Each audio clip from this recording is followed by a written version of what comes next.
वो इन सीढ़ियों की मदद से खुद अंदर जाकर नहा लिया करते थे। ये बाथ टब पहले अकबरी महल में रखा रहता था, लेकिन सरकार ने पर्यटकों को दिखाने के लिए इसको बाद में यहाँ रख दिया। ये जो सामने में आप महल देख रहे हैं, ये है इस किले का पहला महल, जिसको कहा जाता है जहांगीर महल, जो कि अकबर ने अपने बेटे जहांगीर के लिए बनवाया था।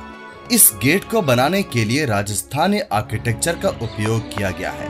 इस गेट में प्रवेश करने के बाद ये जो लकड़ी के दरवाजे आप देखेंगे, ये मुगल काल के नहीं हैं, बल्कि ये अंग्रेजों के समय में लगाए गए थे। मुगल काल में यहाँ दरवाजे नहीं होते थे, बल्कि यहाँ दरबारी खड़े हुआ करते थे। बादशाह जैसे ही अंदर प्रवेश करते थे तो दोनों तरफ में बने प्लेटफॉर्म से दासियां फूल बरसाकर उनका स्वागत किया करती थी। तो अब हम प्रवेश कर चुके हैं जहांगीर महल में, जिसको रंग महल के नाम से भी जाना जाता है। ऐसा इसीलिए क्योंकि उस जमाने में जब यहाँ कोई भी त्योहार या कार्यक्रम आयोजित किया जाता था, तब यहाँ डांसिंग प्रोग्राम के लिए डांसर्स बुलाई जाती थी, जो कि रंग बिरंगे वस्त्र पहनकर यहाँ नृत्य किया करती थी। सबसे ऊपर वाले हिस्से में बादशाह बैठा करते थे और उसके नीचे में जो आपको आर्च नजर आ रहे हैं, वहाँ उनकी दासियां बैठकर यहाँ होने वाले कार्यक्रमों का आनंद लिया करती थी। ये उस जमाने का डाइनिंग हॉल है, जहाँ बैठकर बादशाह खाना खाया करते थे। यहाँ जो दरवाजा आप देख रहे हैं, इसके पीछे में रसोई घर हुआ करता था, जहाँ जोधाबाई अपने हाथों से खाना बनाया करती थी।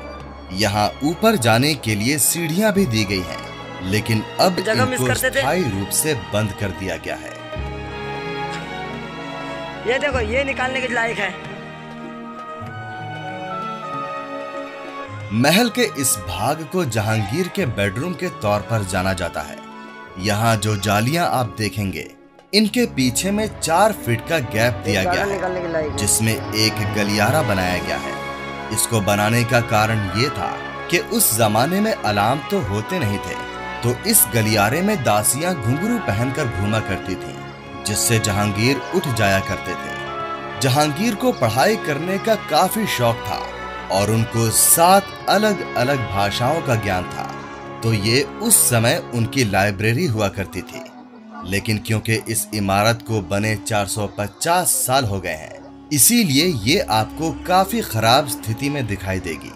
मुगल काल में यहाँ पर भी दीवारों पर बेशकीमती पत्थर और हीरे जवाहरात लगे हुए थे, लेकिन वो सभी बाद में अंग्रेज लूट कर ले गए। महल के इस भाग में खुला हुआ आंगन है और आपको यहाँ बहुत से झरोखे दिखाई देंगे, जिनके पीछे बहने वाली यमुना नदी की ठंडी हवाएं यहाँ तक आती थी। इसीलिए इसको झरोखा महल भी कहा जाता है। इस किले में उस जमाने में ऐसा ड्रेनेज सिस्टम बनाया गया था, जो कि आज भी पूरी तरह से काम करता है, और बारिश के समय सारा पानी इन छेदों से होते हुए यमुना नदी के ओर निकल जाता है। ये जो कक्ष आप देख रहे हैं, ये उस जमाने का विंटर पैलेस हुआ करता था, और यहाँ बने कमरों को मुगल काल में बादशाह और उनका परिवार सर्दियों के समय में इस्तेमाल किया करता था। किले के इस भाग को कहा जाता है समर पैलेस, जिसको उस समय में हवा महल और शाहजहानी पैलेस के नाम से भी जाना जाता था। इसमें 3 कमरे दिए गए और बड़ी खूबसूरती से ये आर्चनुमा गेट्स बनाए गए हैं। इसकी छत पर डायमंड शेप का डिजाइन बनाया गया है, जिसमें उस जमाने में शीशे लगे हुए थे। इसके नीचे में मशालें जलाई जाती थी, और जब मशाल की रोशनी यहाँ लगे शीशों पर पड़ती थी, तो ये पूरा महल रोशनी से जगमगा। यहाँ इस दरवाजे के दोनों तरफ जो दीवार आप देखेंगे, इन्हें खोखला बनाया गया है। ये डबल वॉल है, जिसके बीच में 2 फुट का गैप है। उस जमाने में इन दीवारों को बनाने के लिए मुल्तानी मिट्टी, चने की दाल, उड़द की दाल, गुड़ और चूने का इस्तेमाल किया गया था। इसके ऊपर में पानी का टैंक हुआ करता था, जिससे दीवारों के बीच के गैप में पानी भरा जाता था। यही वजह थी कि भले ही यहाँ कितनी भी गर्मी क्यों ना हो, यहाँ की दीवारें हमेशा ठंडी रहती हैं। उस समय में यहाँ चारों ओर पर्दे लगाए जाते थे। तो आप सोच रहे होंगे कि फिर हवा कहाँ से आती थी?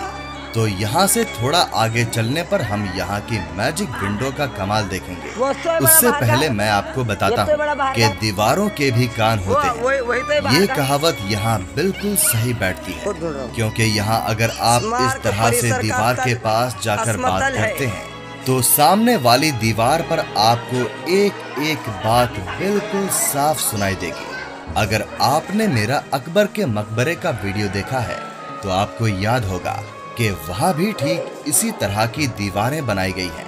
आइए अब आपको वो मैजिक विंडो दिखाता हूँ जिसका थोड़ी देर पहले मैंने जिक्र किया था। अगर मैं आपसे पूछूं कि ऊपर में जो खिड़की आप देख रहे हैं ये खुली है या बंद है, तो आपका जवाब यही होगा कि ये बंद है। तो मैं अंदर जाकर एक कागज का टुकड़ा फेंकूंगा और आप देखेंगे कि वो बाहर आ जाएगा। तो आपने देखा कि खिड़की बंद है, लेकिन वो कागज का टुकड़ा यहाँ आ गया। चलिए अब इस खिड़की को अंदर चलकर देखते हैं। तो आप देखेंगे कि अंदर से इसको इस तरह से क्रॉस वेंटिलेशन के लिए बनाया हुआ है, जिससे यमुना नदी की तरफ से आने वाली ठंडी हवाएं इस महल के वातावरण को ठंडा किया करती थी। इस महल में कोई दरवाजे नहीं हुआ करते थे, बल्कि यहाँ पर पर्दे लगाए जाते थे। इसीलिए आप ऊपर में देखेंगे कि पर्दे टांगने के लिए कड़े लगे हुए हैं। महल के इस भाग में आप देखेंगे कि सारा मार्बल का काम किया गया है, जो कि शाहजहां के समय का है। शाहजहां के 14 बच्चे थे, जिनमें से 8 की मृत्यु हो गई थी और जो 6 बचे थे उनमें से 4 बेटे और 2 बेटियां थी। शाहजहां की बेटियों का नाम था रोशनारा और जहानारा।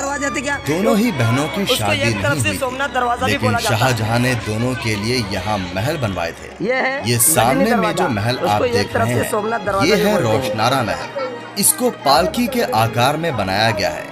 इसके ऊपर में फिलहाल तो आपको पीतल लगा हुआ दिखाई देगा, लेकिन मुगल काल में यहाँ पर सोना लगाया गया था। सन 1803 में जब अंग्रेजों ने यहाँ पर अटैक किया तो उन्होंने यहाँ से सारा सोना पिघला कर निकाल दिया और यहाँ पीतल लगवा दिया। तो इस रोशनारा महल को बाहर से ही नहीं बल्कि अंदर से भी बहुत खूबसूरत बनाया गया है और इसके अंदर में बहुत ही सुंदर काम करवाया गया है।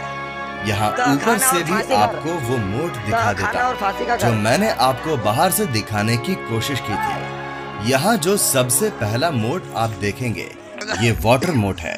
इसके अंदर में मगरमच्छ और घड़ियाल छोड़ दिए जाते थे। दूसरा मोट जहाँ पर आपको पेड़ नजर आ रहे हैं वहाँ पर जंगली जानवर जैसे शेर चीते हुआ करते थे। प्लेटफॉर्म के ऊपर में जो छेद आपको नजर आएंगे मुगल काल में वहाँ सैनिक तीर कमान लेकर तैनात रहा करते थे। तो किले को ऐसी सुरक्षा दी गई थी जिससे कोई भी शत्रु किसी भी तरफ से किले में प्रवेश न कर सके। ये जो बगीचा आप देख रहे हैं इसको कहा जाता है अंगूरी बाग और यहाँ पर अभी मौसम के अनुसार फूल पौधे लगाए जाते हैं, लेकिन मुगल काल में यहाँ पर अंगूर उगाए जाते थे जिसके लिए लाल मिट्टी कश्मीर से मंगवाई जाती थी। जहांगीर को वाइन पीने का काफी शौक था, इसीलिए यहाँ उगाए जाने वाले अंगूरों से उनके लिए वाइन बनाई जाती थी। यहाँ जितने भी कमरे आप देख रहे हैं ये हरम का एरिया है जहाँ पर जहांगीर की अनऑफिशियल वाइफ्स रहा करती थी। यहाँ पर जो फाउंटेन आप देख रहे हैं इनको चलाने के लिए उस समय ऊपर की तरफ में थोड़ा ऊंचाई पर कोन शेप के बड़े बड़े वाटर टैंक बनाए गए थे। इन टैंक्स में ऊपर से पानी भरा जाता था और नीचे से रस्सी से इनका मुंह बंद कर दिया जाता था। जब बादशाह या उनके खास मेहमान